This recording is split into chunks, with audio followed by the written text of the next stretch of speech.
ሰላም ሰላም ወገኖች እንዴት አላችሁ? ሰላም ናችሁ? እግዚአብሔር አምላክ የተባረከና የተመሰገነ ይሁን።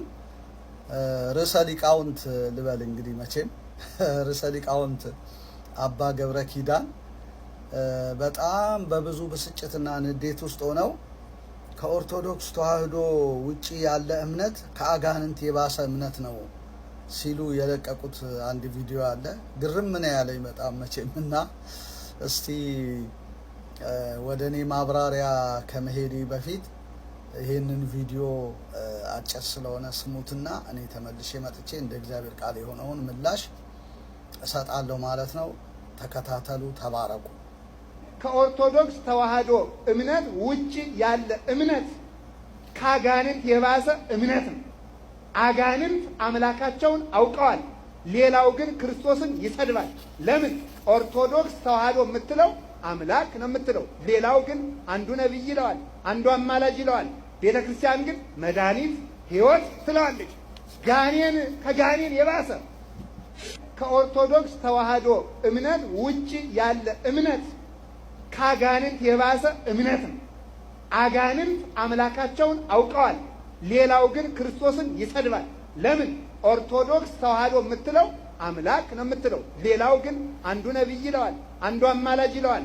ቤተ ክርስቲያን ግን መድኃኒት ሕይወት ትለዋለች። ጋኔን ከጋኔን የባሰ። እሺ፣ እግዚአብሔር አምላክ የተመሰገነና የተባረከ ይሁን። እንግዲህ እንደሰማችኋቸው ነው አባ ገብረ ኪዳንን ከኦርቶዶክስ ተዋህዶ ውጭ ያለ እምነት ከአጋንንት የባሰ እምነት ነው አሉ። አያይዘውም አጋንንት አምላካቸውን አውቀዋል፣ ሌላው ግን ክርስቶስን ይሰድባል። ለምን? ኦርቶዶክስ ተዋህዶ የምትለው አምላክ ነው የምትለው፣ ሌላው ግን አንዱ ነቢይ ይለዋል፣ አንዱ አማላጅ ይለዋል። ቤተ ክርስቲያን ግን መድኃኒት ሕይወት ትለዋለች። ጋኔን ከጋኔን የባሰ ብለው ተናግረዋል። እንግዲህ ከኦርቶዶክስ ተዋህዶ ውጭ ያለ እምነት ከአጋንንት የባሰ እምነት ነው ብለው ተናግረዋል። እንግዲህ ምን ያህል እርግጠኛ እንደሆኑ የሚያውቁ እሳቸው ናቸው። ግን በመጀመሪያ ከኦርቶዶክስ ተዋህዶ ወዳለው እምነት ሄዶ ያና ይህን ከማለት በፊት ኦርቶዶክስ ተዋህዶ ውስጥስ ያለው የአጋንንት እምነት አይደለም ወይ?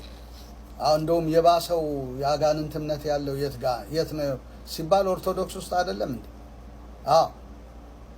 ኦርቶዶክስ ውስጥ እኮ መተት አለ፣ አስማት አለ፣ ድግምት አለ፣ መስተአብድ የሚባል አለ።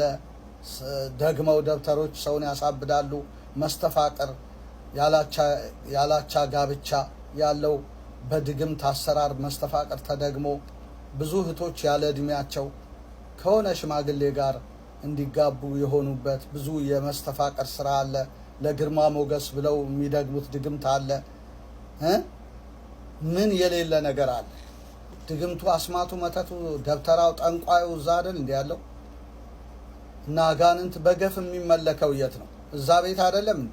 ይሄ ይጠፋቸዋል። አባ ገብረ ኪዳን ከኦርቶዶክስ ተዋህዶ እምነት ውጭ ያለ እምነት ከአጋንንት የባሰ እምነት ነው ብለው አፋቸውን ከፍተው ይሄን መናገራቸው በጣም እኮ የሚገርም ነው። መጥቁራው የት ነው ያለው? መጥቁራ ጋኔን አይደለም እንዲህ እየተመለከ ያለው? ለአጋንንት ታቦት ቀርጻችሁ መጥቁራ የሚል ስያሜ ሰጣችሁ ታቦት እያወጣችሁለት አይደለም እንዴ? አጋንንት እኮ እየነገሰ ያለበት ቤት ነው። አሳፋሪ እኮ ነው። በጣም ነው የሚያሳዝነው። ከዛም መልስ ደግሞ ተክለ ሃይማኖት አመንኩሰው እግዚአብሔር ያሉት ያላችሁት ገርዘው አመንኩሰው ለመሆኑ ሰይጣን ይመነኩሳል? ክርስቲያንስ ይሆናል ወይ? እና ምን ያህል የተጠጋጋችሁ እንደሆናችሁ ከሰይጣን ጋራ ይሄ ያሳያል። ገድሉን ከነማስረጃው ብዙ ጊዜ ተናግረናል። እና የአጋንንት እምነትማ ያለው የት ነው? ኦርቶዶክስ ውስጥ አይደለም እንዲህ ያለው? በጣም ነው የሚያሳዝነው። በጣም በአጠቃላይ እንግዲህ አውደ ነገስቱ እነ መጽሐፈ ቱላዳን የጥንቆላ መጽሐፍቶች የት ነው ያሉት? ኦርቶዶክስ ውስጥ አይደለም እንዴ? ከዛ መልስ ተረቱ የአሮጊቶቹ ተረት፣ ገድላት፣ ድርሳናት፣ ሆረር የሚመስሉ ተረቶች የት ነው ያሉት? ኦርቶዶክስ ውስጥ አይደለም እንዴ? ስለዚህ ይሄ ሁሉ ኮተት ተጠርጎ ካልተቃጠለ በስተቀር ኦርቶዶክስ ወደ እውነትን መምጣት አትችልም። የባህል ችግር ብቻ አይደለም ያለባት፣ የአጋንንት አምልኮ አላት፣ እንደገና የአሕዛብ ልምምድ አለ፣ ስዕልና ቅርጽ ምስል። ከዛም መልስ ደግሞ ተረቱ አለ። ምን በቃ እንዲሁ እንደው ለስም ቤተ ክርስቲያን ትባላለች እንጂ ብዙ የታጨቀ ነገር ያለው እዛ ቤት ውስጥ ነው። ስለዚህ ለመጽዳት የምትፈልግ ከሆነ እነዚህን ከመጽሐፈ ቱላዳን መጽሐፈ አውደ ነገሥት ጀምሮ የጥንቆላ መጽሐፍቶችን በሐዋርያት ሥራ ምዕራፍ 19 መሰረት እንዳቃጠሉ ወንጌል በገባቸው ጊዜ የሐዋርያት ሥራ ምዕራፍ 19 ሁሌ የሚጠቀስ ቃል ነው። ምዕራፍ 19 ከቁጥር 19 ጀምሮ ከአስማተኞችም ብዙዎች መጽሐፋቸውን ሰብስበው በሰው ሁሉ ፊት አቃጠሉት። ዋጋው ቢታሰብ 50 ሺህ ብር ሆኖ ተገኘ። እንዲህም የጌታ ቃል በኃይል ያድግና ያሸንፍ ነበር ይላል። ኢየሱስ በገባበት ቦታ እንዲህ ነው። የአስማተኛ መጽሐፍ ይቃጠላል።